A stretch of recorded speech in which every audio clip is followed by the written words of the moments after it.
Hi, and welcome to The Capsule Life, a show for the most casual and dedicated fans of comics and a member of the Comic Watch family. I'm your host, Sean. Join me and discover what the world of comics and graphic novels have to offer. From one-on-one interviews with industry professionals, roundtable discussions with passionate fans, and reviews on the latest comics, TV shows, and movies. Now let's dive right on in.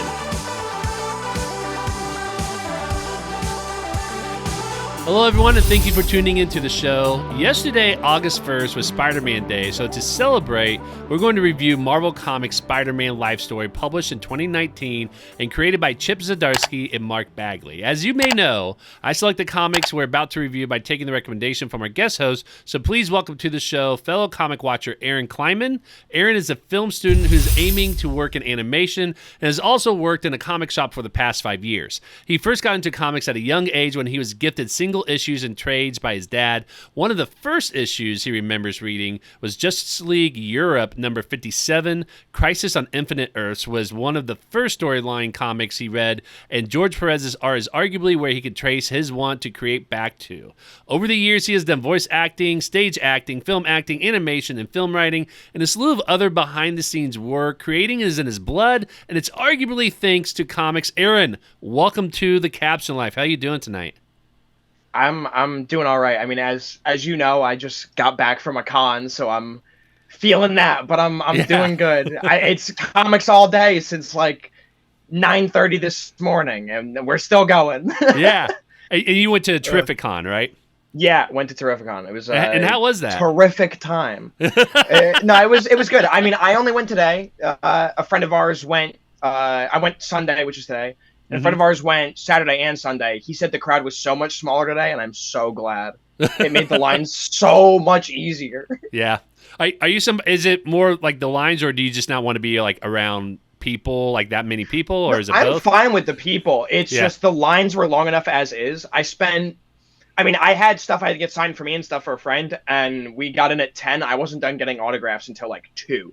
Oh my gosh, yeah. Because there was people going on breaks, having to find where people were in the center. It was, some of the lines were long. I mean, the first signature we waited for, the person got there 40 minutes late, but we knew the line was going to be longer if we left, so we just stood there for the 40 minutes. Whose signature did you get while you guys were waiting there? We got Claremont's. That was Claremont's. Oh, nice. Yeah. It was a good time though. It was a good time overall. Oh, good, awesome. I'm glad to hear that. I'm going to Gen Con this week, and this is going to be my first time going there, and I don't know what to expect. So I know it's going to be a little bit different because with comic creators, like, we're always, see lines of people getting autographs and stuff like that. Yeah. I'm not sure in the gaming scene if creators get that same sort of people wanting to, get signatures on that. I know there's always going to be voice actors. Yeah, I think there's going to be some voice actor, but like Gen Con, it's like, from what I understand, is very different than any other convention that you'll go to, and that they have so much stuff going on in so many different places that it's. I tried to figure out like how to understand it, and it just seems like everyone just said, just go and experience it for yourself. Don't try to do a whole lot. Just walk around and see what you think of it, and just kind of like soak it in, so that way you know what to do for next year. So it's like the first year is just more of a trial, getting to know Gen Con, and then the second year is supposed to be like, now you can start planning since you know how it's going to work. Yeah. But so I'm kind of curious to see like how different that is versus a Comic Con that I've been to in years past and all that. So, but I'm glad you got to go to Terrificon, and reading your bio, you're, you've done a lot of work, and I didn't even realize that. Like, what's some of your favorite things that you've done in terms of acting or voice acting or script writing? So in terms of acting, I was in a one-act play on my college campus, and that was fun. It was like a comedy, like a darker comedy. I play like a dead guy who gets trapped as a ghost in some random girl's apartment, and it was a fun time. I got to try different things, doing different types of acting, because it's stage acting. Up until then, I'd only really done film and voice, so stage is completely different. So it was a fun time in that regard. I got to do like different stunt falls for it. It was a good time. Oh, good. So I got to do that. I've been doing voice acting since like middle school, and so many people around my age, which is like 24, are like, oh, I'm gonna like be a voice actor. We all said that in middle school. Not all of us stuck with it. Some of us did. Right. So, but I'm still doing it on and off, thankfully. Oh, good. So, Awesome. yeah. Well, thanks for joining the show. So we're going to talk about Spider-Man Life Story, which is the comic that you suggested. I know you're a huge Spider-Man fan. In fact, you had started a Spider-Man podcast, and we were talking about this. You had 3 episodes out. You had to take a break for a little bit, and then you're starting to record some new episodes now. So obviously you're a huge fan of Spider-Man. So I want to ask you, what's your Spider-Man origin story? What got you into that character? Ooh, Spider-Man origin story. I have a weird one because I had seen the Raimi movies when I was younger, of course. But I really liked, for some reason, do you remember the 13 episode MTV show they did where Neil Patrick Harris played Spider-Man? No, I don't think I've heard of this. It was a 13 episode CGI one that loosely connected to the movies, but not really. It was based on the Ultimate Comics, and Neil Patrick Harris voiced Spider-Man. And I think Neil played Spider-Man in one of the games as well before Yuri Lowenthal fully took over. But I had watched that because I was also super into other CGI animated cartoons at the time. Years before that, they did Beast Wars. It was the same company, Mainframe. Right. They did the Hot Wheels movies around the same time, which I was super into. So it just caught my eye. Yeah. And that's how I first got into Spider-Man in terms of watching stuff. In terms of reading, have you ever heard of, I think it was Mighty Marvels or something? I've heard of it, but I don't know it was much that about kitty book. It was a kitty book. Yeah. They did, and in it, they're all kids and everything. It was like Tiny Titans, but for Marvel characters. Yeah. Okay. Yeah. And in it, Peter's just a normal paperboy. So Spider-Man's doing a paperboy route. Yeah. Instead of doing photography. And Venom is just this weird kid with a giant tooth that loves to eat everything. So that got me super into Spider-Man, and ever since then, I just love Spider-Man. That doesn't sound too far off from what they have out right now. It's like Spider-Man or Spidey and Friends or something like that, right? With Miles, Gwen. Yeah, I haven't watched that, but I've heard it's good for little kids and stuff. Yeah, and my son has watched a few episodes. He really loves it. He thinks it's a lot of fun and everything. But it's kind of that same sort of concept is, it's adjusted to more younger kids to enjoy and reflect more like them and all that. And so I can see why they changed it to newspaper, to Peter Parker being a newspaper boy, because, as a kid, that's more attainable and accessible and understandable versus, being a photographer, right? So that actually makes a lot of sense. So I gotta say, that's a really unique origin story. I was not expecting that at all.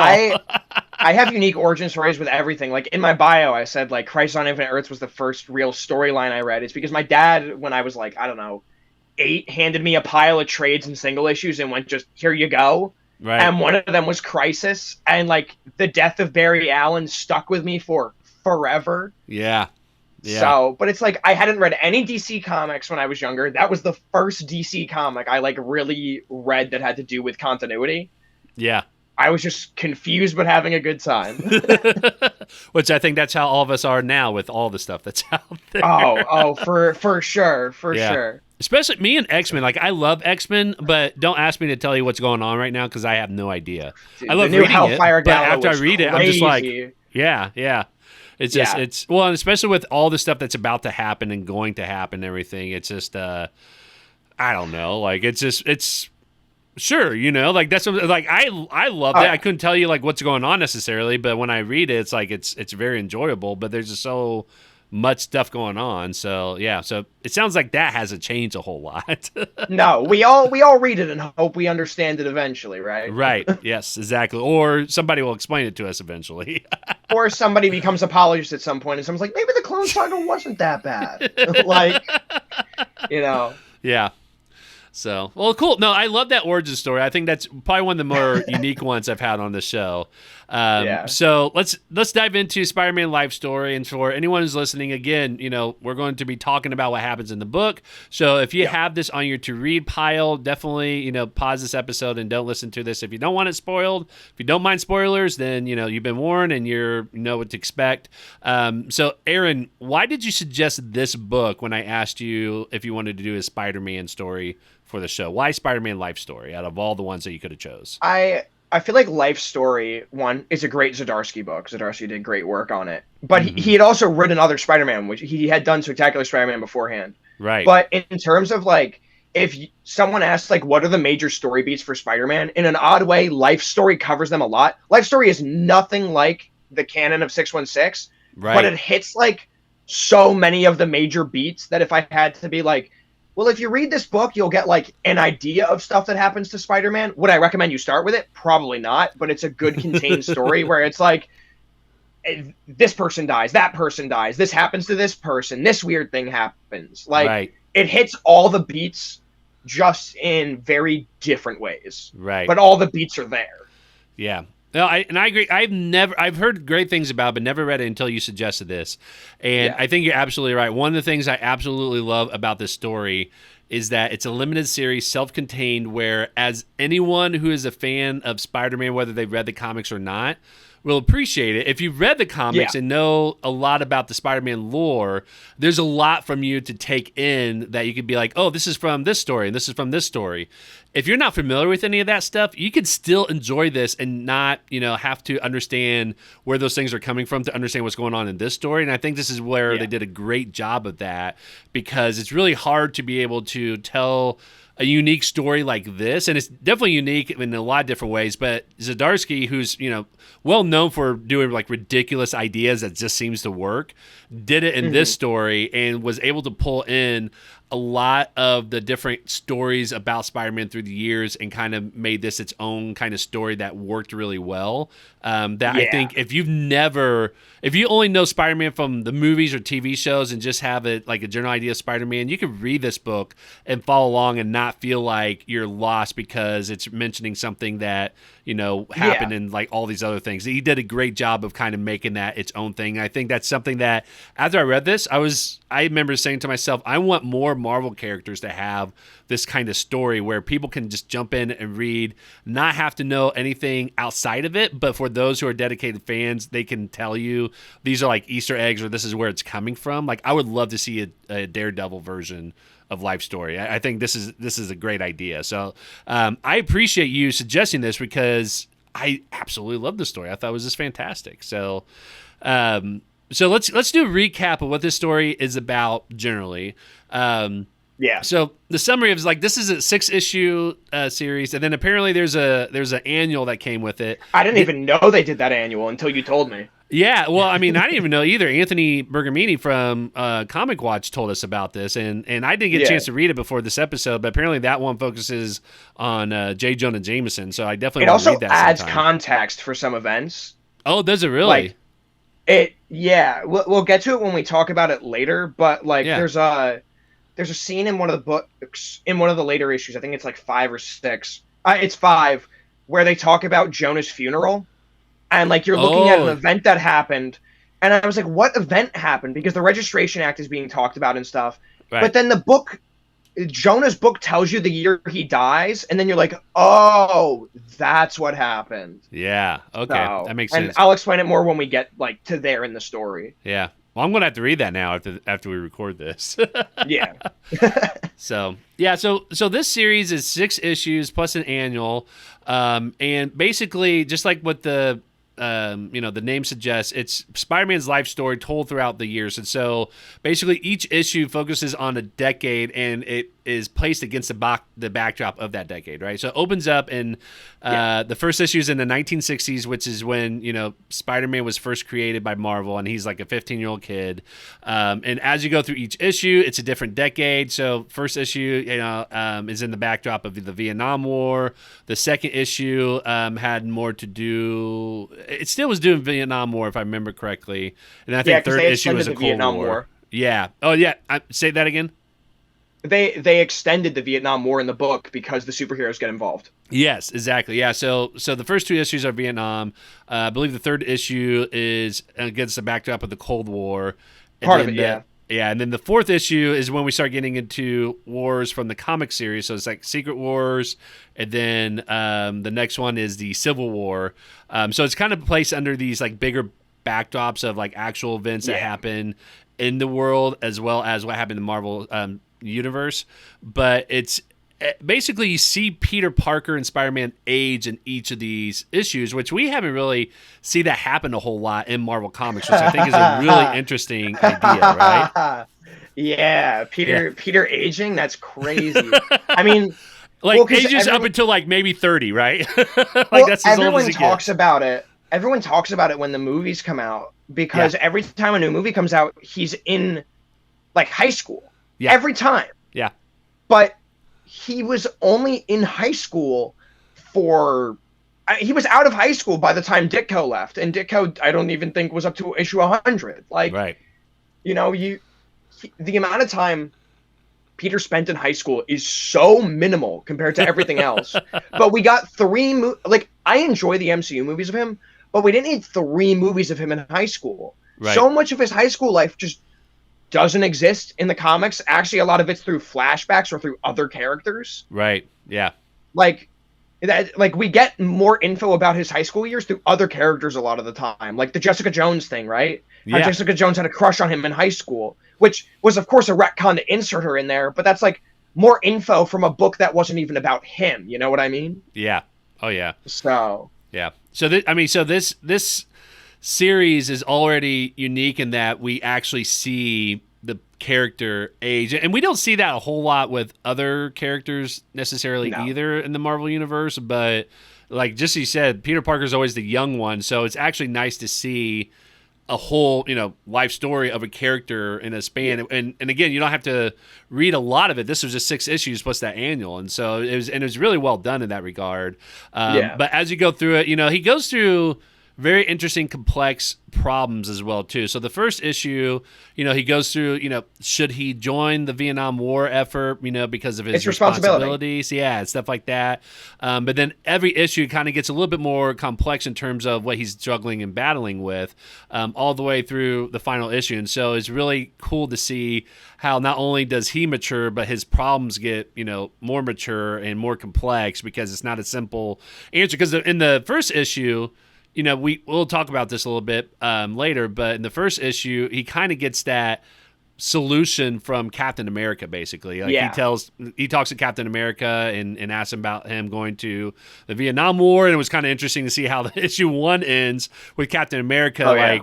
He goes over to Vietnam thinking that there's horrible things happening, and then now he's like trying to save both sides of Vietnamese and American soldiers as well. But Captain America pretty much kind of gave him a solution of you need to do what's right and for you and all that, but you're doing great stuff here. So if you were to stay here and help, that's just as important as what we're doing over in Vietnam. Yeah.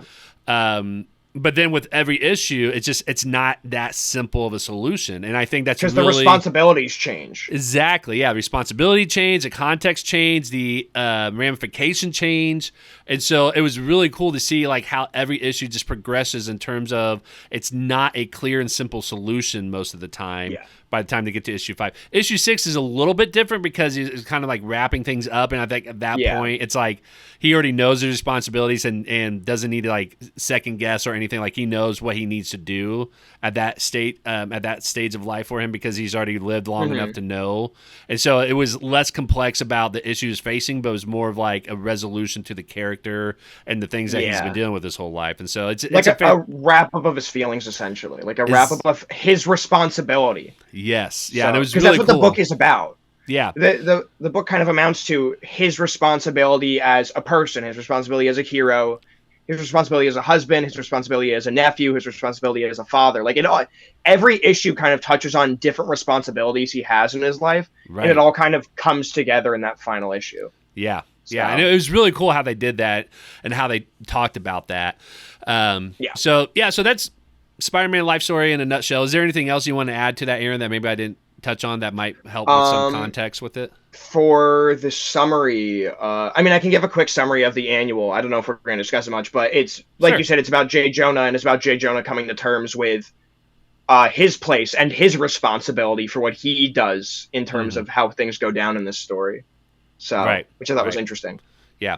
And that one is, I think all the 6 of these issues are definitely available through Marvel Unlimited plus the annual as well. If you don't have Marvel Unlimited, check out Hoopla. Hoopla has a lot of comics that your library might be able to offer to you digitally as well too. So sometimes, I just check that one out first just to see if they have it and download that. So definitely on Marvel Unlimited. But if you don't have that, check out Hoopla and they might have it. But yeah, this is a really good story. And honestly, I see this trade in comic shops all the time as well too. So there's a good chance that your comic shop might have this in either on the shelves or they might have it in the back room or something along those lines. So I got the floppies when it was coming out. So yeah, I know, and I love that. Yeah. And I always go back and forth because like there's some series like I want to have the floppies, but sometimes I'm like I kind of just want it in one book so that way I don't have to. Because I don't know if you're like this, Aaron, but I am terrible about when I read an issue. I can't remember what happened in the previous issue. Like I just never remember. So for me, it's nice to just have it back to back like that. But like I want to know what happens when it comes out too. Yeah. I mean, it's also depends on what book you're reading. Like I've been reading, like She-Hulk's been my main book I've been looking forward to every month, and like they're always like anytime a character is introduced in the book, it's like this is what they've been up to. Yeah. Like even if you saw them last issue, it's like Jack of Hearts is here, and it'll say like She-Hulk's boyfriend, he just regained his powers. Yeah. Like so. Yeah. So let's talk about the cover art for each of these issues here. So all these were done by Chip Zdarsky, and there are some. I think each one had like variant covers as well too, but the main one. Yeah, I have a variant for number 1 because I have the normal 4. Yeah, which one is the variant one that you have? The variant one I have, it's number 1. It's Scotty Young, and it's like I'll hold it up so the camera can see it. It's like a baby Spider-Man and an old Spider-Man. Oh, nice! I love that. That's very, very much a Scotty Young type of art. Yeah.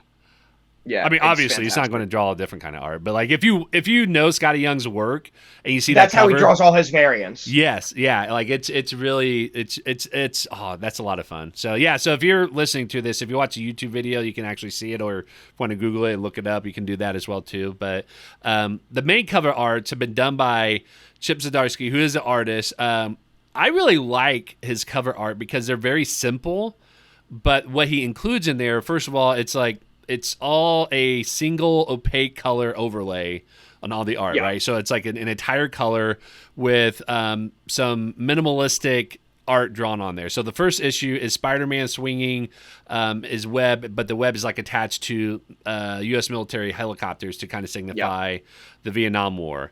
The second one, because it takes place in the 60s, it kind of has a disco theme to it. It's the 70s, second to 70s. Oh, yeah, I'm sorry, 70s, yeah. So in the 70s, for issue number 2, Spider-Man is like hanging from the top of it, and then his web is attached to what looks like a disco ball, but the disco ball is also drawn into a to the goblin pumpkin bomb. Yeah. Thank you. Yeah, so it looks like a disco ball with the pumpkin bomb face on it. So again, it indicates to you that it's going to take place in the 70s, and that the Green Goblin is going to be involved with this somehow. Yeah, each cover gives you an idea of what you're going to get in the book. Exactly. But what I love about it is it's also very minimalistic. So it's not a lot of details that go in there, but it gives you enough to know what's happening. Like it's very well done. Like I know people say that a lot of people think that minimalistic means like simple or easy, but it's really not, because you got to think about, you got a lot of what's called white space that you have to deal with. And he does this very well to be able to just say, these are the things that really captures what's happening in the issue, or gives you an idea on that. And he just knocks it out of the park with that. The 80s one is my favorite. I think the 80s one is my favorite. It's got a purple background. It's got Spidey with his arms crossed in the coffin, in the black suit. Yep. And then you have the missiles coming down from the webs with the USSR logos on them. And I think this, I'm looking at them in front of me right now, this issue has like more obvious white space than the others. Right. And I think it works really well because in issue 3, the 80s one, his story is just so distant from everything else, aside from like the one thing with Secret Wars. Right. Like the one little bit of Secret Wars, but everything else, his stories are so distant from everything else. Right. Yeah. Yeah. And what's really cool about this one is, just like you said, with the bombs dropping down and him in the coffin that below, like your eyes just kind of get that sense of like things are about to crash into each other in that sense, right? And it's looming. There's a looming effect to it. Yes, exactly. Yeah. So yeah, it's just definitely, if you haven't read the issue, like definitely check out the art. I mean, you can go to the League of Comic Geeks, or you can just do a Google search, and they're really just a prime example of how you can have minimalistic art that just really knocks it out of the water in terms of giving an idea of like what's going to happen in the story, or what it's centered around, basically, and that it's really gorgeous in that regard. So it's definitely a very difficult to do that sort of art. For sure. So yeah, the cover art I absolutely love. Is there any of the other like variants or anything else to the cover art that you want to add on to that, Aaron? I don't have any of the others, but I'll say, like, after the 80s, you get the 90s one, and it has him looking in the mirror on the wall, and it's cracked because he does the Clone Saga. Yes. 5 is the Captain America with, like, the white and red fighting inside of his chest because it's the Civil War. The Civil War, yep. And then the 2010s one is like this dark black with a little bit of red on it because it's like, this is the end of it. Right. Which is so good. And what I love about that is it has multiple meanings, because not only does it signify that, it's also where we see Miles Morales with him as well too, that wears the black suit. So like, again, like just a very great way of being able to use the space that's in front of you to be able to convey like multiple meanings of what's happening there, without having to like get crazy with the details or anything. So, and the covers pop too. Like on a shelf, you would be like, "What is that?" Yes, yeah. And what's funny is I've always known Chip Zdarsky more as a writer than an artist. Public Domain, he did great the art though. Say what? He does great art though. His art is fantastic. Yeah. That's the thing, is that I think he gets more recognized for his writing than his art, but his art is really fantastic. Like, is it on the same level as some of the other artists out there? I mean, definitely not, but like I think he may have, I can't remember, maybe like I think he may have started as an artist before he started writing, but his art is good. Yeah. He does a lot. He did a lot of those variant covers of like how to draw certain characters, and he did them all like comedically. Yeah. And so he showed his mix of stuff. It's like we were talking about, like you mentioned Scotty Young earlier, and like his specific style for variants, right? Right. I feel like Chip and Scotty fall into this same thing of, them for one thing, but when you see their other stuff, you're really impressed. Like if you've ever read like a book where Scotty Young does the art, right? His normal art style is amazing, but no one knows him for it because of the variants. Right. But like everyone knows Chip for writing, but whenever he does art, you're like, this guy can draw too. Yeah. Yeah. So. And if you want to see his work where he does writing and the art, Public Domain is the book to check out, which is a great series as well too. And again, the art in there is fantastic as well too. So if you really want to see a different side of Chip, like I would definitely recommend checking out Public Domain and looking at his art in that story. Yeah. So, all right. So we've done the cover art. Let's go into our favorite, or I don't want to say favorite because this could be our favorite 4 or 5 moments. It could be like moment where we're just like, WTF is that? Or something that you absolutely hated, something like that. So just like 4 or 5 moments from the series that we want to talk about. So I'm going to kick it off to you, Aaron, and give you first choice. What is the first moment from the series that you want to discuss? So one of the moments. So I actually have a list. I took notes, and one of the I literally have a section called moments. I also made a thing of major differences in certain things as well. Yeah. Turning into that, but the first moment I wrote, because this one stood out to me the first time I read it, and it stood out to me this time. It's the scene at the end of issue 1 when they're in the bar, and Norman reveals that he knows Peter is Spider-Man. Yeah. But he doesn't really say it. At first, it's the fact that Peter sees the pumpkin bomb. Right. And Norman comments on it that makes him go, "Oh, I'm screwed." And it's such a good moment. It's such a fantastic moment and shows how just like batshit Norman is. Yeah. Oh yeah.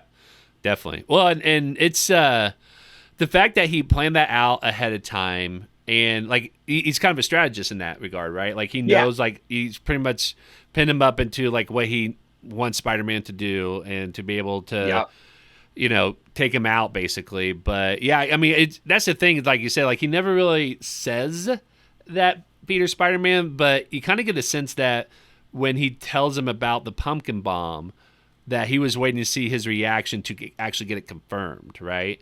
Like he doesn't straight up say like, "I know you're Spider-Man." Like he makes like little comments of like, "You're like the other person you are, or your other life." Like he never just goes like, "I know you're Spider-Man." It's like Peter knows he's Spider-Man, and that's enough for Norman. Right. He doesn't have to straight up say it. He's like, "I can mess with you, and you know that I know, and I'm threatening you here, so you know that I know." Yeah. And retroactively, what makes that moment so much more like to show that Norman really planned it out is a lot of Norman's character in this book is like Harry is his guy.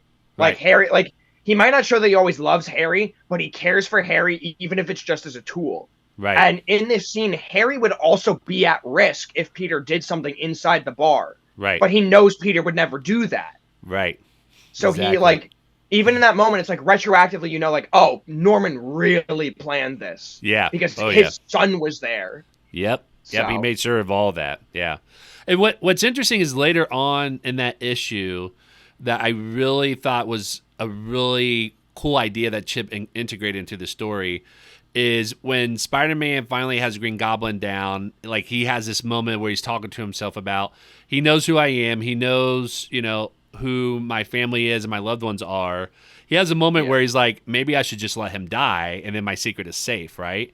And I feel like we don't get that a whole lot, and that's a real struggle that I'm sure like a real superhero could probably, struggle with is like, do I do this in order to protect the people I love because you want to do anything, but that also goes against, the moral superhero code, the Batman code that everyone knows him for and all that, right? So, yeah. This is one of those things that like falls under, like one of those differences I was talking about is that in this issue, right, they put Green Goblin away and whatnot. And I wrote down in the differences, Gwen knows he's Spider-Man. Yes. What a lot of people who haven't read the earlier stuff don't realize, Gwen never knew Peter was Spider-Man. She didn't know why Green Goblin kidnapped her. Right. And the thing is, in this story, in the original, when he finds out that, it's Peter, he kidnaps Gwen, Gwen falls off the bridge, she dies, and then Goblin dies the next issue. Right. But in this, Goblin lives. Right. Whereas in the original, he's impaled by his, he's dead. Yeah. He's gone. Yeah. Him and Gwen are both dead, but him and Gwen both survive this initial encounter of, I know who you are. Yeah. And I think technically this story is not in the main 616 continuity. No. I think it's in its own Earth and all that, which is why they could take liberties with changing, things. It's just interesting to see that difference. Right. Because it also gives Gwen more agency within the story that she knows Peter is Spider-Man. Right. Exactly. The first moment I want to bring up is the fact that Doc Ock is married to Aunt May. I know this is borrowed from a very early story of Spider-Man where this actually happened in the comics. I gotta say though, this was kind of odd for me because Doc Ock was when you first see him, he was in his 40s, but when you see Aunt May is in her 60s or 70s. Yeah, they still drew her kind of old in this. Yeah. Yeah, and what's odd about this for me is that you can see that Doc Ock is cares for her a lot and loves her throughout the entire series and everything, but I just wasn't expecting that huge of an age difference, and I don't think that's the age difference that we saw in the original comics when that first was introduced in 616. But it was I think even the first issue of Peter Parker Spider-Man in the series, you see him in the house with Aunt May, and Aunt May is clearly in her 60s and all that, and Doc Ock is a he's not. Aunt May's age is weird sometimes. Yeah. So it's just I just thought it was kind of a weird thing for me, I guess, and seeing that, and they only really touch base on it, I think, in a few issues. They touch base on it when he actually got married to Aunt May, I think in issue 2 or 3 or something like that. And then they really touched base on it again until the final issue because they had to explain, why Aunt May was living with Peter and Mary Jane without, Otto and everything. And so they had to explain that part, and it made a lot of sense. But yeah, it was just, I don't know, the whole time I just remember thinking this is just kind of an odd storyline in general to begin with, but then to draw them significantly different in age and all that.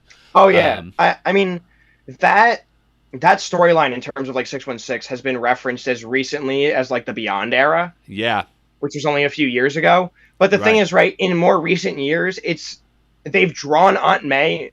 She's not young. She's not in her I'm going to say 30s or 40s, but they've drawn her looking younger. Right. She doesn't have the long curly hair anymore. She's got a shorter haircut. It's more silver than it is gray. Right. She dresses a little younger. They've made her look physically a little younger. So it isn't as weird. And I think that's also part of just because the actresses for Aunt May have gotten younger and younger looking over the years. Yeah. So I mean the MCU, Aunt May is definitely been the youngest looking one of all the ones that we've had in the film. So so that was probably the oddest thing for me in the whole series. So what's the next moment that you want to cover? Um, are we just hopping around here, or Whatever you want to hit. Yeah, like we're just okay? going to go back and forth on this. Yeah. Because a lot of my notes are from a lot of the later issues, to be Okay. honest. Yeah, so it doesn't have to be in chronological order, just Okay, whatever happened in the story. Yeah. gotcha. One thing that did stand out to me that I was like, this is kind of a weird thing. It's the in issue 3. I specifically wrote it was in issue 3. MJ talks about how like she can never compare to the perfect Ghost of Gwen, which is a weird thing they started doing more in recent years of the comics after like MJ. I don't know, but Yeah. it's weird. But in this universe, they do the whole thing where Gwen does turn out to be a clone, right? Right. Mm-hmm. But the thing is, the clone thing and her death are written so far apart in terms of like actual 616. Right. But in this one, she's been a clone as far as we know since like high school. Yeah. Yeah. Whereas, and everyone's just been around that Gwen and not known the difference. So the Gwen that everyone sees that like gets impaled by glass in this issue is one that honestly no one really knows anymore. Right. So when everyone's like, "Oh, I have to live up to the perfect Ghost of Gwen," I'm like, "What are you talking about? The Gwen that you've all known for the majority of your lives was like a clone." Yeah. So it's like that line kind of like it. I understood what Zdarsky was doing, but to me, it didn't make sense within the universe itself. Right. Right. Because yeah, Peter was like, "Oh, that was the original Gwen, like that was the one I fell in love with." It's like, but that's not the one you continued to love. You Right. continued to love someone who was basically the exact same, because even before the clone of Gwen goes off to do her own thing, Mary Jane's like, "I hope things between us are still okay."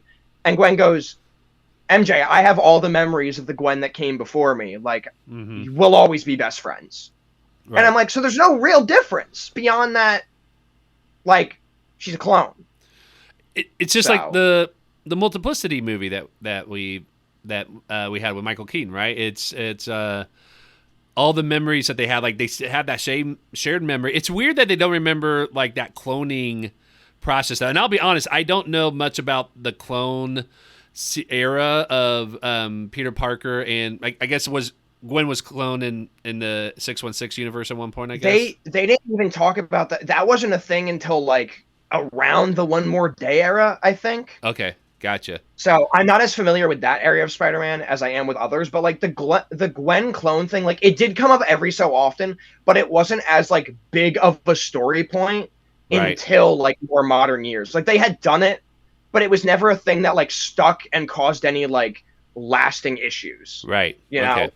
Gotcha. That makes sense. So. Yeah. It's well, and the question I have to ask now that we're talking about this is that, you know, basically when they found out that, you know, there were clones of, you know, Peter Parker with, you know, essentially Bein Reilly, and then Gwen was a clone. Gwen, you know, took on a different name and ended up being with Bein Reilly, and they went off and did their thing. Remind me if I'm missing this, but did they ever say like what happened to Gwen? Because later on, like we see Bein Reilly, you know, coming back. That's in the annual issue. Is that what happened? Okay, gotcha. When her and Ben end up splitting, and she becomes a therapist under a different name. Oh, okay, gotcha. She becomes like a therapist for people that Spider-Man has put in prison. Okay. So, which That's I feel like really would be interesting. a very strong conflict of interest. Yeah. But she's like, her whole explanation is that like I had to go to a lot of therapy to figure out how all these things affected me, and once I figured that out, I felt that these other people needed help too. Right. So, which is a noble cause. Yeah. But that's what ends up happening to her. Like the context is given for her, and context is given for one of the moments I think in issue 5. That's really like the only major things it changes. It also explains why J. Jonah doesn't really show up much, but that's about it.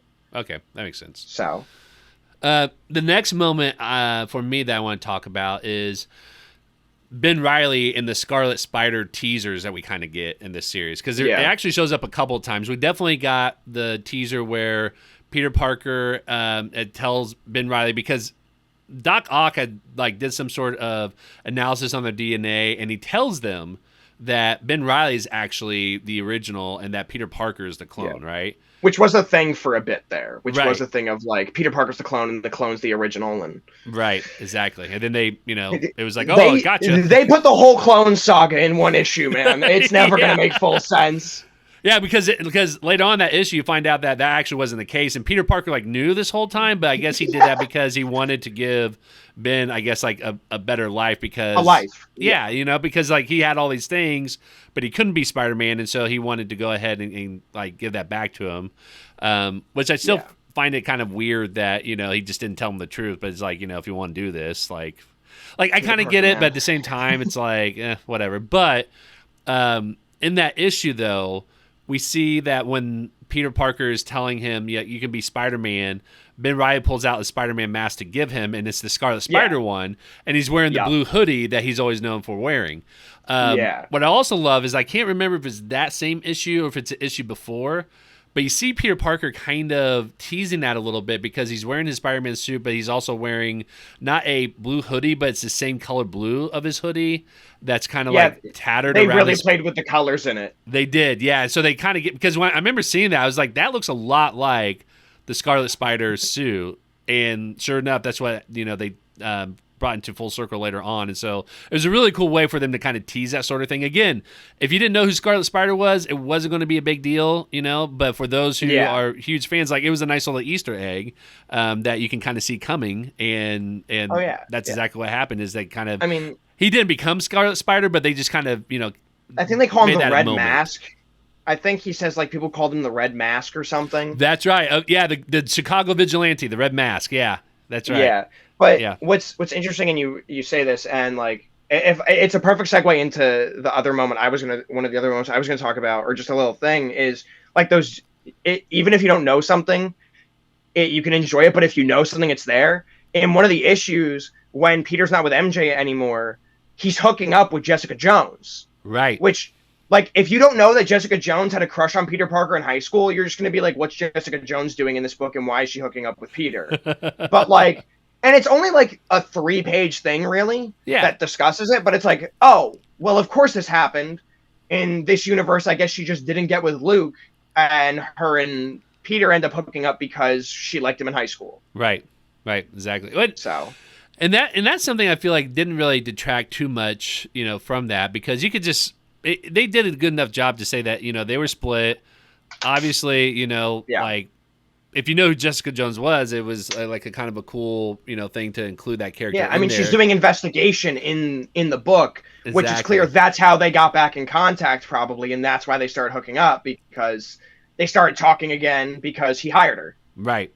Yeah, and they incorporated a lot of different characters into this. That just made a lot of sense. Yeah. So it made sense for him to have Jessica Jones in there. They had Tony Stark, who's like the rival for him for Industrial so bad in this book. Yeah, such a piece of. Oh my god. Yeah, well, he's an absolute tool in this book. I know. Well, especially that one scene when he's talking to Peter about like trying to merge two companies and having Tony Stark, take over. He's like, "What do you want me to do to make this happen?" And he was just like, "Stop making weapons." And then you see that face of like, "How dare you ask me to not do that?" It's clear that this Tony is fundamentally different at his core. Yeah. Than 616 Tony, because they're both Iron Man. Right. So. Yeah, but it's definitely because he shows up a couple of times throughout the series, along with Reed Richards. So, like, it made a lot of sense, like, why he was interacting with Tony Stark and why he was interacting with Reed Richards and stuff like that, and it made a lot of sense in that regard. So, next moment that you wanted to talk about from the series? Let me see here. Yeah, I'm trying to just see what I have here. One of the things that I did want to talk about with it's not in my notes, but I just remembered it with the Scarlet Spider stuff is that the stuff with Morlun in the 2000s issue when Ben dies because Morlun attacks him, and Peter's like, "I knew this was going to happen, but I didn't say anything," and I'm like, that stuff just kind of bothered me personally, I guess, because it just felt weird for Peter not to mention it, but I guess he doesn't mention it because in the comics, when Peter meets Ezekiel and he's warned about Morlun, the Morlun stuff happens like a week later. Right. Whereas in this, it feels like it's set up that Ezekiel told Peter this years ago. Right. Because him and his family are so hidden from society at this point. Yeah. But it also implies that like Ben could not figure out how to beat this guy if he tried. Right. Which it falls into that thing of like people always see Ben as the lesser Spider-Man, which I personally don't think is right. I think Ben is a whole kind of other Spider-Man in his own way, but that's just me as a Ben Reilly fan. Yeah. But because it's like Peter's kids figure out how to beat him. It's like, why can't Ben also stand a fighting chance? Like they make it like Ben stood no chance. Right. He just got destroyed. Yeah. I'm like, come on. I guess it just irked me as a Ben Reilly fan, but I did think it was interesting that Ezekiel coming to warn Peter was such a different time in general than when Moreland actually shows up. Yeah, and I think what they were trying to accomplish there is that, just like you said, he was told about this years ago. That's what it feels like, at least. Yeah, I mean, because the way he talks about it makes it seem like it wasn't anything recent or anything like that, because it almost seemed like he like recalled that happening as opposed to something that was, discussed recently or anything like that. And I think it was just kind of showing that even in that age, like he's still dealing with the guilt of I should have done something to stop this sort of thing, right? Yeah. But yeah, who knows? Like maybe Chip Zdarsky was just like, I don't like Ben Reilly. I'm just going to go ahead and kill him off. That's why I incorporated in the story so I can kill him, right? Like, honestly, with how comics are written, it wouldn't surprise me. I don't know Chip. I've never spoken to Chip. I'm not going to go out there saying that he just hates Ben Reilly, so we put him in a book to kill him. Right. But it wouldn't be the most surprising thing I've seen in a comic. Yeah. Yeah. So. Yeah. For me, another thing I wanted to touch base on was, I got to say, the Spider-Man suits in each of these issues were just phenomenal. They're all different, and I like that. Yeah. So were any of them, like, I know the first one, the classic one, is from the main continuity, but were the other ones like riffs off of the ones that showed up in the main continuity, or are these brand new ones, Not really. I think they were all pretty much brand new, because he had the one where he had like the silver armor on his shoulders and stuff, which was like a kind of a weird look, but I didn't hate it. Yeah. But as far as I could tell and recall, they were all kind of their own thing aside from the black suit and the classic suit. Right. I gotta say the second issue one with the shoulder pads that you mentioned, that was actually my favorite one, because it's a good looking one. It's a good looking one, very practical. Like if you think about it, he's having these knee pads and shoulder pads to kind of help cushion blows of whenever he's falling and stuff like that. But it just looked really cool, and it gave off a lot of PlayStation 4 Spider-Man video game vibes from 2018. Yeah, I thought that, yeah. It looked a lot like that. It just didn't have like the white in there or anything like that, but it had that very similar style, and I really loved that style. That was probably my favorite suit, but I just loved how they incorporated all the different kinds of suits. And like Chip Zdarsky does that with some of these superheroes. So Batman, right? Like he incorporated a few of the suits in the Batman run he's writing in there. I'm loving his Batman run. You're right, yeah.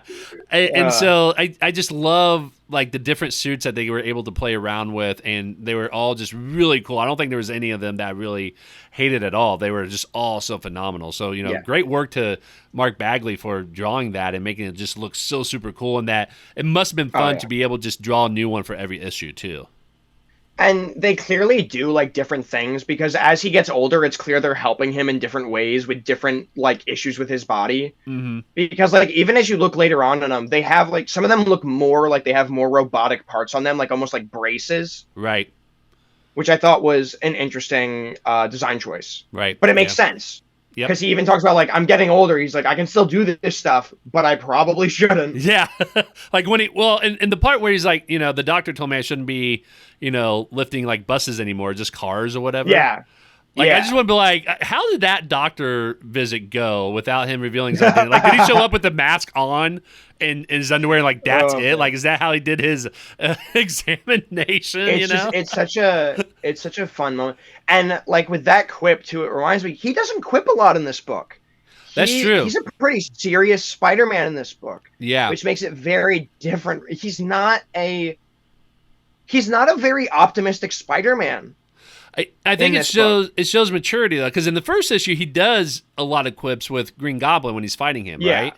And then, but I think you're right that every issue, like, it just kind of got less and less. And I think by issue like he's more and more 5, ground down. Exactly.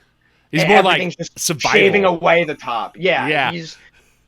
because everything just gets worse consecutively. Because just look at issue 3. You have Battle World Secret Wars, where he's away for like 3 weeks. His kids are born while he's gone. Right. And he gets back with the black suit, and then he has Kraven coming after him. Mm-hmm. And like he almost kills Kraven in the process. It's just like it's like a turning point in the series for him. Right. After that, he's just like not a quippy person.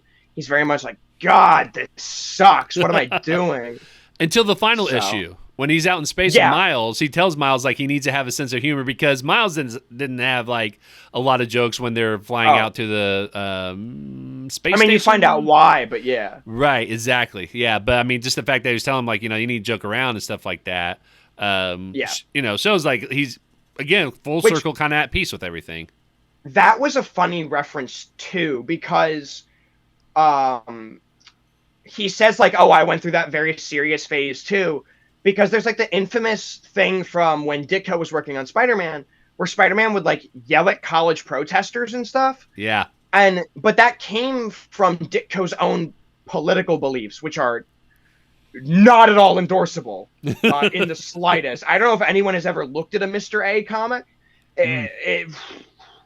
But Ditko was very much a like if you commit any crime, you deserve the worst punishment type person. Right. So, and him saying that to Miles, I'm 99% sure was a joke about how Peter went through a phase where he was always serious about things, because that's just how Ditko was drawing the book. Right.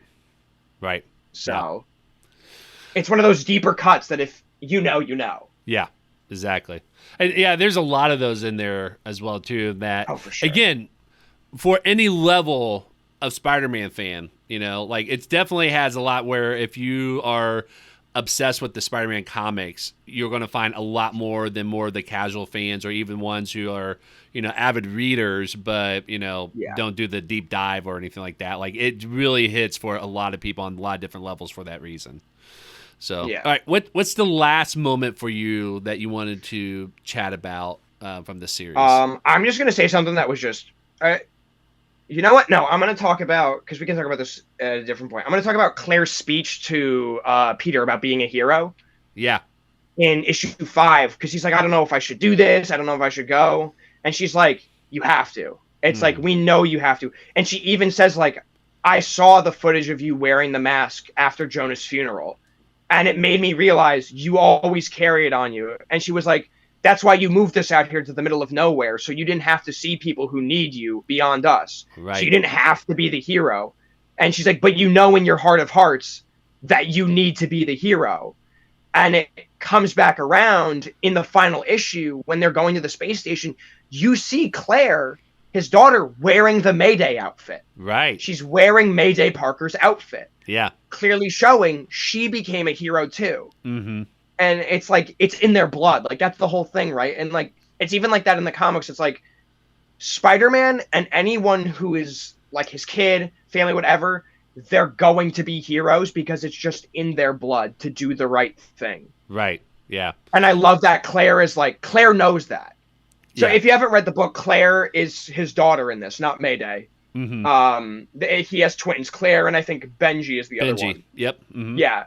And Claire gets way more focused than Benji, probably because Peter's never really had a son, and they were just like, let's do something with Claire more. Right. But she gives this whole speech about, like, you need to do the right thing because it's just in your heart, you know you have to. Right. Which I thought was such a great moment after a couple issues of Peter being like, what am I even doing? Can I do this anymore? And he just becomes a recluse, basically. Right. Yeah. And I think, and that goes into my final point that I wanted to share about the story, is that it comes in full circle by the end of the issue, or by the end of the series in the final issue, where he is out in space and he does some sort of weird mind melding thing with Miles, who you find out was actually being manipulated by Doc Ock, which I was still not quite sure, like, one, how that worked and how Peter figured it out. Like, he figured out that it was Otto, but I don't know, like, why he'd be like, oh, of course this is Otto. He's controlling his mind somehow, like, it was kind of weird. thing, but I'm sure It was the just like, Superior Spider-Man condensed down in a way that they tried to make sense for it. right. So, But like when you're a casual fan like I am, it was just like I don't know how he came to that yeah. conclusion, but okay, this is one issue. So, but what I love is that he had a moment where he got to talk to Aunt May, and Aunt May talks about how why she and Doc Ock split is because of what Doc Ock needed to have, and then Peter said, and what's really cool is that Peter is in his old age, like 60s, 70s, or something like that. I think 70s, and he looks a lot like a Uncle Ben kind of character when they juxtapose his face next to May. And he said, what is it that I need? And she said that you needed to save Ben. Like, that's what you need. And because you can't ever get that, you need to save everyone else. Like, that is what you needed. And I thought such a good moment. Yeah, it was a very powerful moment, and that it just explained so much. And like, you just felt like he had a sense of completion, basically, in terms of his life and what everything meant to that, and so it was a really powerful way of just kind of summarizing what motivated him all these years, even into this because the book ends with him saving Ben in his dream, right? Because the issue starts with him talking about a dream, and MJ's like, you can tell me about it later when you get back. But the issue ends with him saving Ben in the dream, because in terms of within the universe, he saves everyone. Right. Like, what him and Miles are doing literally saves everyone from being under a regime of Doctor Doom. Right. So to him, he's done it. He's freed the world. He saved everyone. He can finally save Ben. Yeah. Yeah. And like, that's what it is. Him saving people is him saving Ben. Mm-hmm. It's so good. It's like a great complete circle on it. Yeah. I love it. So this was a great story. Overall, final thoughts about the writing and art in this story, Aaron. What do you want to share overall about this? I thought Zdarsky did a great job. Any major issues I kind of already mentioned with the like WTF moments and stuff like that. Mm-hmm. I think Zdarsky's just one of those writers who's really good at comedic and really good at serious. But I would argue, of the stuff I've read, like even compared to his Batman, this feels more serious. Yeah. Oh yeah. And I think it's because his Batman has had multi-universal shenanigans. That might be why it feels less serious than this. Well, it just had it had a lot more over-the-top stuff in Batman, right? Yeah. The fact that Batman survived the landing from Moon to the Earth. Oh, yeah, yeah. But, like, Zdarsky really wanted to do, like, a more, like, grounded Spider-Man story. And he did it. He did it well. I enjoyed it just as much as the first time I read it. Mm-hmm. And I thought Bagley still draws a very dynamic Spider-Man book. Right. Still, he does an amazing job with it. So his line work and his figures are always great. They always work well for Spider-Man. Yeah. And most of his work has been on Spider-Man, so it's really great to see him do a different kind of story with Spider-Man. Yeah. Yeah.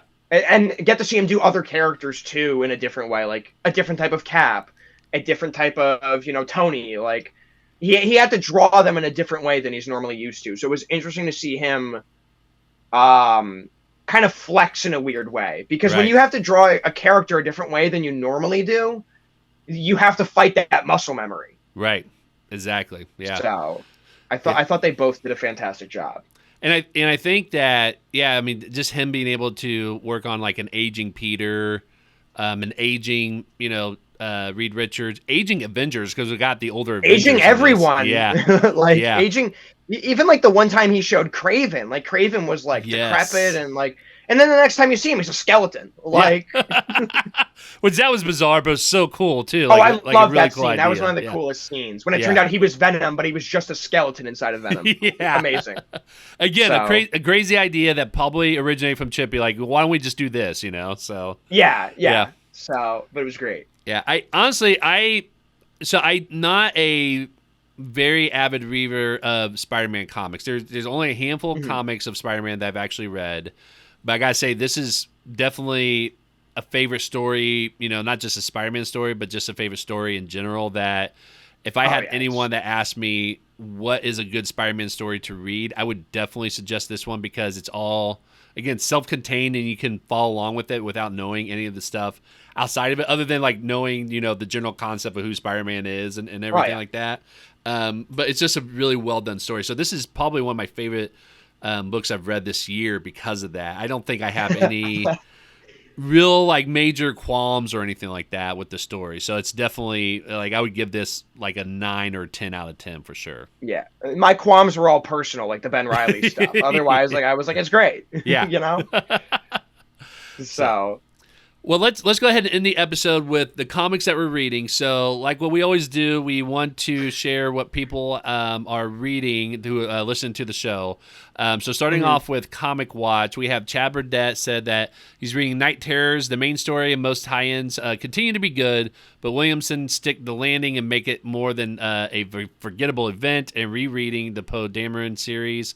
Poe Dameron series. Dameron. The Poe series, from Star Wars. I think it's Dameron. Is it Dameron? I don't know. It's been a while since I said that name. So, Dustin Gable said, just finished a reread of That Texas Blood and prep of Enfield Gang Massacre, which that book is phenomenal. Only gets better with every read, and Phillips' colors are what really stuck out with me this time around. That book has a colorscape for each arc, and they still all feel distinct yet cohesive and unlike anything else on the shelves. B-Rat said, I'm rereading the street-level Marvel books from the 80s, like Daredevil, Marvel Team-Up, Spider-Woman. Like, this guy, I swear, B-Rat is always reading, like, a thematic series of stuff. It's never just I'm reading this book. Yeah. Yeah, B always picks stuff in groupings. Yeah, I know. Well, groupings or, like, a very specific purpose, basically, right? He's like, I'm going to go through like the Silver Age, pre such and such dawn or something like that. And it's just, so it's always fascinating, like to see what he puts in there. And he's remembering why this era is the one that made him fall in love with the medium to begin with. And then Anthony Bergamini said, I'm trying to catch up on the TMNT starting from number 100. Again, Teenage Mutant Ninja Turtles. We're on like 175 almost, I think, right? Yeah, like we're far past 100. Yeah. 175 is probably wrong, but we're far past 100 now. Yeah, we're at 142, but I think he's starting out at 100 because 100 I think like is where it starts with. It's like a soft reset almost. I think Sophie Campbell takes over then. Yeah, it was a reset when Sophie Campbell starts becoming the main writer for the series. Yeah. And I think that might be like when they started the City at War series, if I remember correctly. But yeah, so something 100 like that, is like where people say, if you want to start somewhere, start with 100 because that's a kind of like the reset for that. So, but he says that so far he's at 110, and I'm enjoying the expanded mythos, including Jenny, which if you don't know, Jennica is one of the new Ninja Turtles that introduced into It's pretty sick. Ninja Turtles. Yeah, I really like her character. I think it makes a lot of sense, and it's really cool to see her with the group as well, too. So I really love her in the series. And then in our Lunacasters Discord, Subway Jones says he's been working his way through the Teen Titan books. The latest one is Beast Boy. You're the Collector said, I just binged the She-Hulk run by Rainbow Rowell, all number 15 issues in one sitting. Art dialogues. I have to watch 15 still. I have to read issue 15. I haven't gotten it from my LCS yet. Oh, okay. I don't think he's spoiling anything in this, so you're good. Okay, cool. Yeah. So, but he said, art dialogues, character development, world building, continuity, romance, and literal fight club. This book has it all. Titanic Ahoy said that. Yeah, I've heard nothing but great things about the current run of She-Hulk. So it's something I'd need to check out at some point. I have like all these stacks of books I'm still trying to read through and all that. I feel that. Yeah, I think everybody feels that. And this is just the ones that you can see on camera. Like my main piles are all over here stacked up on top of one another. So yeah, once I get caught up on that, maybe I'll go back and try to pick up She-Hulk. Titanic Ahoy said, I'm loving the newer Avengers run. I think it's quite fresh. The title needed. Byron O'Neill said, I read Blade 1 last night and digged the shit out of it. Brian Hill is putting the swag back in the character, and it's got a pulpy vibe to it, which Brian Hill actually was a guest on the show, and I've heard nothing but great things about the Blade series that he's writing. And honestly, like he's a fantastic writer. I read his American Carnage series that he did with DC Comics. I heard that was good. So good. I only read the first issue, but like I've been looking for the trade paperback because I want to read the entire thing. I might, I might have to go through Hoopla and read it, but it's so well written. It's just so fantastic. So I'm glad that he's on that. Byron also said he's also started the trade for Batman the Knight, which I've been wanting to get because that's another Chip Zdarsky's book. He said, damn, that series is excellent. Joe Loves Comics said, this week I finished Ultimate Spider-Man Omnibus Volume number 2, And then read the third Wind hardcover by James Tynan and Michael Dillanis from Boom Studios. I apologize if I mispronounced that. The Throne in the Sky, and he absolutely loved them. This weekend, he's starting the Black Science Compendium from Rick Remender, Mateus Galera from Image Comics, as well as catching up on the various pull list books. And then Carson said that he is reading Night Terrors, all of it, but he's 12 issues behind currently. That sounds about right. I know. Well, and with any event, that sounds about right. Any event, yes, but especially Night Terrors with like so many books they have out in this like 2-month period. Like, I'm surprised that it's only 12 issues. yeah, they're putting out a lot. So Aaron, what are you currently reading? And let me ask you this for Comic Watch, for people who are listening, what are you doing? Any reviews this week for Comic Watch for issues that are coming out? I am not, but you can keep an eye out. I'm working on a review and a little retrospective on Silver Surfer Parable. Okay. Because I reread that, and I went to Matt, and I was like, I'm gonna write a review about this now that I'm writing older stuff. This is what you're gonna get from me. And he was like, okay. So nice. Because Silver Surfer Parable is one of the few Silver Surfer stories I've read, and I think it is a timeless story, and it is a beautiful book because it's drawn by Mobius. Right. So, but cool. In terms of what I'm reading, like I said, I need to get the last issue of She-Hulk. And that's coming back as Sensational She-Hulk in the fall. I don't know why they're not just continuing it, but a lot of people were confused number by ones that. all the time. Yep. I was reading through the Invincible Deluxe collections, but I'm taking a break because I have to order the last two. So my LCS, he was able to get like a ton of them on discount. So he gave them to me for the discount prices. So I got like the first 10 of them. I still need 11 and 12. So gotcha. But I'm enjoying reading through that. And while I wait for that stuff, I was gonna just work through other stuff I had sitting around. I have so many trades of stuff that I just like haven't read. But I'm trying to work through like some of my Omnis. I'm gonna work through. I've read a bunch of Dazzler, because Dazzler's one of my favorite X-Men.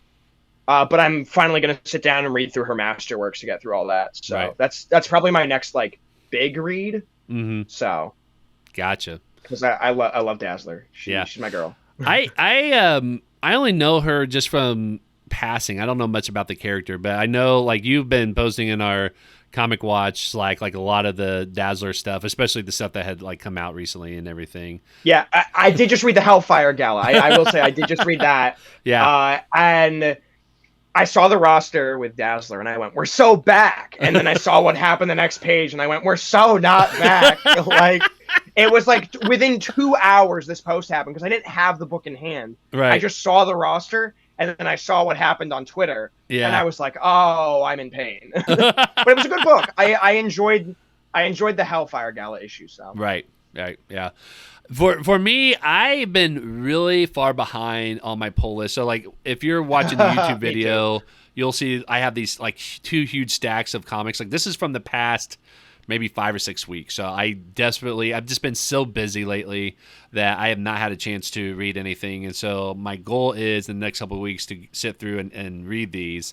I'm also picking up from my local comic shop this week the 5th issue of Teenage Ninja Turtle Last Ronin: The Lost Years, and I think this is the final one in the series, so this is going to be the last one. And then they've actually announced that they're doing a Last Ronin 2, where they're going to continue with the new Ninja Turtles that they introduced. So, which I'm really excited. Like, Last Ronin was the first Ninja Turtle comic series I've read. Absolutely loved it, and that's what got me into all the other ones. And so I'm really looking forward to this one, and I'm glad they're doing we're not continuing with the original Turtles because they already have that going on in IDW. We're telling a new set of Turtles. So I'm absolutely looking forward to this because I think they have a lot of flexibility in terms of storytelling to be able to do this. So I think they'll pull it off really well. Just from you should read the Turtles crossovers. If you want fun Turtle stuff, you should read the Turtles crossovers. I got the Batman one. I have the Power Rangers one. Power Rangers one's so good. I've heard nothing but great things about that one. And I got the trade paperback for the first volume. I got the single issues for the second volume, especially the Eastman cover where they had the Green Ranger and Raphael kind of split. Yeah. so beautiful. Like I was just like, I I need kind of need the this as a poster. Street Fighter series too. I need the Street Fighter series as well. See, I'm not excited about the Street Fighter. Like I grew up with Street Fighter, but I was like, eh. Now I got the Stranger Things one. Like I'm a huge fan of Stranger Things. How is that? I'm not ready yet because it's in the spiral. Kevin, I think it was Kevin earlier told me it was good when I saw him. Yeah. But I just like Turtles crossing over with anything is like always a fun time to me. Yeah. Like in the preview for the Street Fighter one, I think it was Guile and Raph in a boxing ring just beating the piss out of each other. Yeah. And I'm like, that sounds right. So yeah. This one, from what I've heard, again, I haven't read this first issue yet, but it's definitely a different kind of crossover where it's going to be the Turtles from the original comic series where they're going to have like the red bandana because it's like taking place the same year because Stranger Things is happening in the 80s, right? Yeah. And so they're kind of doing that sort of thing. So I think it's going to be very different than all the other crossovers that we've seen so far. So yeah. Turtles is back. You know how I know Turtles is back? Because they're crossing over with everything, man. Dude, I was in a store the other day. I saw official merch that was Naruto and Turtles like mixed together. It was like Raph as Sasuke or something. Official merch in a store. Yeah. Like that's how I know Turtles is back because they're crossing over with everything again. And they have like 5 different series going out right now too. You know, like it's just it is insane. I heard the new movie's fantastic. Mm-hmm. Someone went to see it early and they were like, it was amazing. Yeah. So yeah, agreed. Turtles are back. Turtles are back and popular again. Yeah. And then the issues I'm reviewing for Comic Watch, I review Buffy the Last Vampire Slayer. I'll be honest, I was not I don't want to say I wasn't a fan of that issue. I had a lot of issues with it. And you can read the review for Comic Watch and stuff like that when that comes out, which should probably come out when this episode releases. We're actually recording before the episode releases, obviously, but that one, it's like I reviewed a couple of the last Vampire Slayer issues, and I always feel like it's been kind of a hit or miss for whatever reason. And this one was just like there was just some.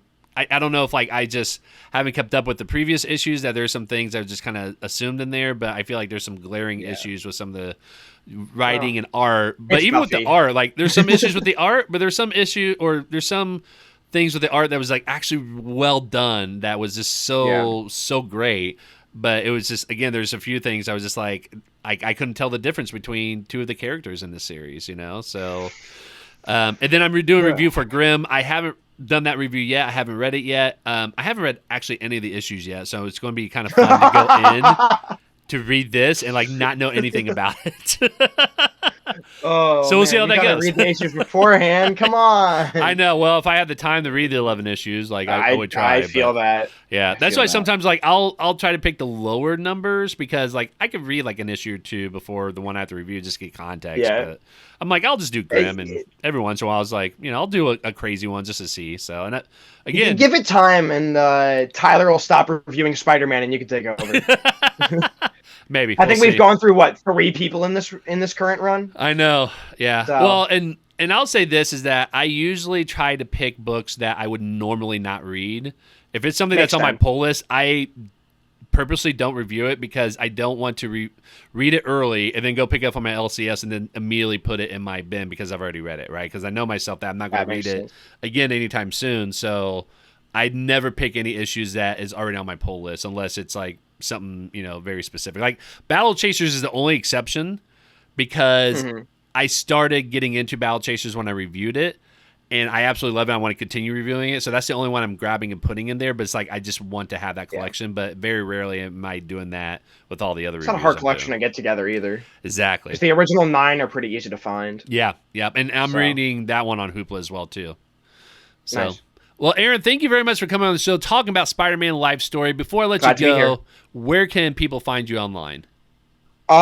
So you can find all my socials, my Twitter, my Instagram, and now my Blue Sky are all Maroyasha, which is Maroyasha.